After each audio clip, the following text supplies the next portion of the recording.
Today I explain why former NBA player Kendrick Perkins is now a white-collar, sleazy loan sharker. Who had that in their 2024 playbook? Then New Zealand rolls out a sad, new, inexplicable anti-hugging airport policy. And then I explain the early beginnings of the creation behind the United Nations, all here on the Bullock today, so let's do it. The mainstream news is so corrupt. This is unbelievable. This is wild. No one is talking about this. The shootings are just out of control right now. If you don't read the newspaper, you're uninformed. If you do read it, you're misinformed. So financial scams do come in all forms, and Kendrick Perkins is about to be the new face of the newest one. In the near future, you can add the name Kendrick Perkins into the mix of names such as Jordan Belfort, Bernie Madoff, Sam Bankman-Fried, and Elizabeth Holmes. Maybe not to the scale, but to the principle, yes. And hopefully not the scale. Doesn't get that far. You would never think such a thought back in 2008 when he averaged 4 points a game in the NBA Finals while struggling to get up and down each side of the court. Kendrick Perkins went from playing in the NBA to becoming an NBA analyst and is now becoming the next financial shark preying on young high school and college athletes.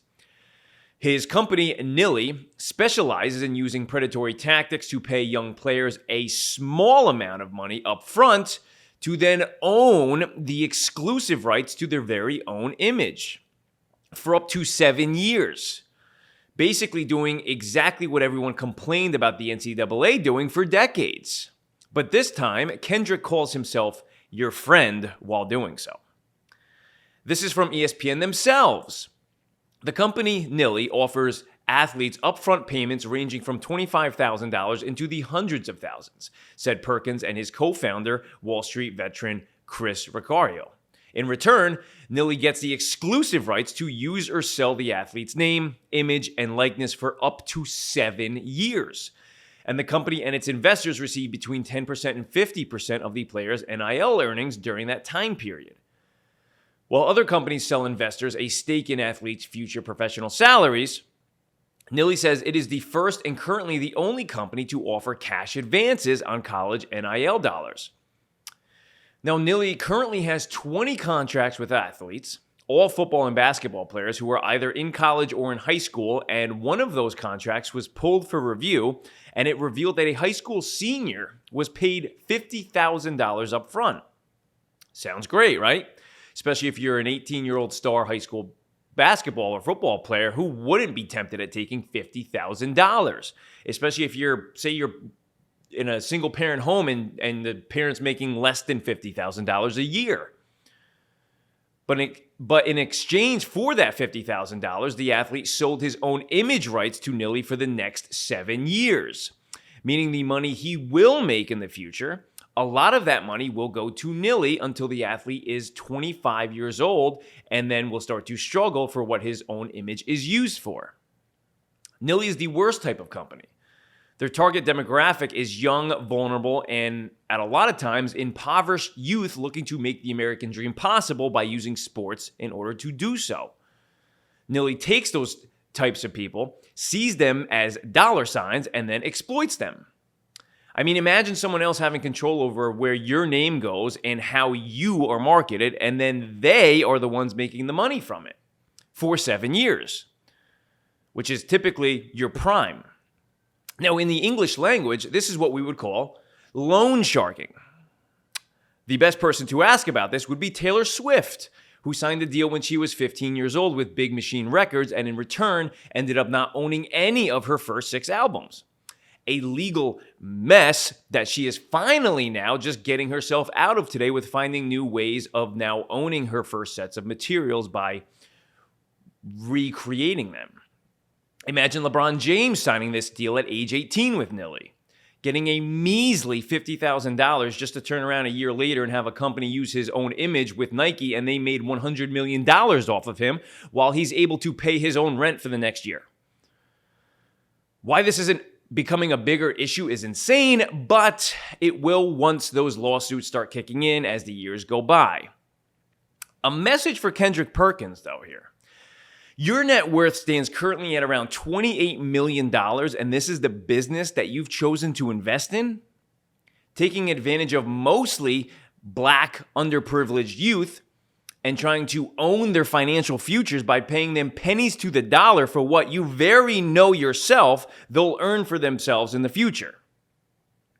Like there's nothing else that's of interest to you post-retirement other than seeing if you can yell louder than Stephen A. Smith on First Take? I mean, invest in an Applebee's or a Friendly's or a grocery store or something. I mean, this makes me feel like I'm Scarface talking to his wife when he's relaxing in his jacuzzi in his bedroom. You know what your problem is, pussycat? What is my problem, Tony? You got nothing to do in your life, man. Why don't you get a job or something, you know? Do something. Be a nurse. Work with blankets, lepers, that kind of thing. Now over to thumbs up and thumbs down. We go way up to New Zealand for a huge thumbs down here.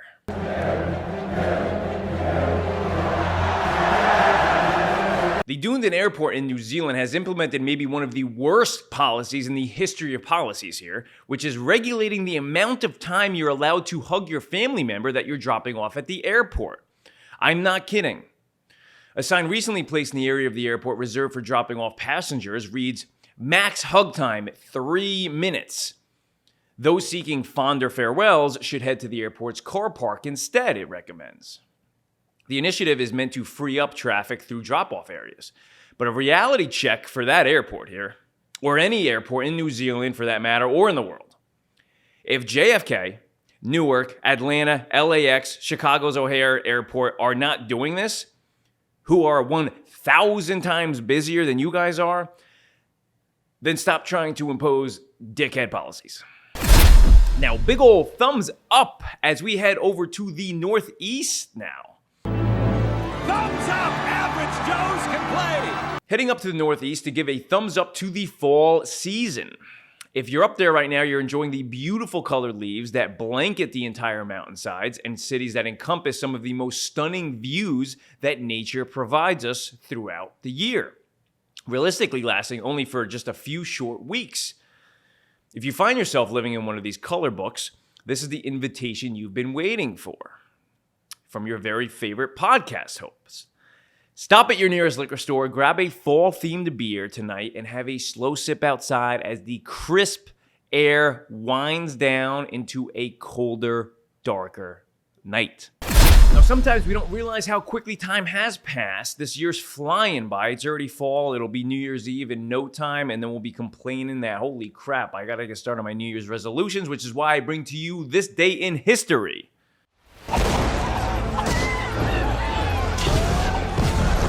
Which specifies the unconditional surrender of Japan.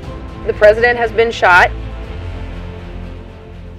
This day, 79 years ago, the United Nations was established. Obviously, in 1945, with the end of World War II, the chants of "never again" rang across the world, signaling peace. The institution was born to provide a bridge between nations buried in conflict with one another before another world war would kick off. That was the intent. Now, fast forward 80 years later, though, and looking through the European, African, and Middle Eastern lenses today, this may not seem like the case. Civil wars barged throughout Africa that are modern-day genocides and would also be considered genocides at any time in history, if you look at what's going on over there. Emphasis on Sudan. These would contradict the peaceful world sense that the UN tries to virtue signal that it provides. In reality, in recent times, the UN has only provided a setting to broadcast the world's problems rather than fixing them. You start to see bureaucrats attempt to make world policy while they themselves will not bear the consequences of any of those very same policies in which they try to put out. A recipe for absolute betrayal to the average citizen of every country they swear they are there to serve. Oh, so two better times. Now, a lot of times covering the news can get nasty. You're talking about a lot of bad things, so each news show I will ensure that I do cover some good news here as it does still exist. In this hyperpolarized world we live in, yes, there are still some very good things to harp on. So good news as we head over to Chesterfield, Virginia. Here we go. Bringing out the fire, bring on all the lightning. 'Cause I'm looking for a hero. Look inside the mirror. I found one. Oh, carry the hurt when it gets too hard. Pick it up, dust it off, and I fall down 11. I get Over in Virginia now, as firefighters pulled off your mid-afternoon cat rescue. Firefighters from Station 21C saved a cat after it fell into a storm drain. The cat was able to finagle its way down into the drain, but coming out wasn't that easy, as the metal bars are squeezed together and it would need its own leverage to get itself out, which is a lot harder coming out than it was going in. The drain needed to be pried off, which weighs about 100 pounds, all while not harming the cat. What makes this rescue impactful, though, is that the cat had been stuck in there for at least several days.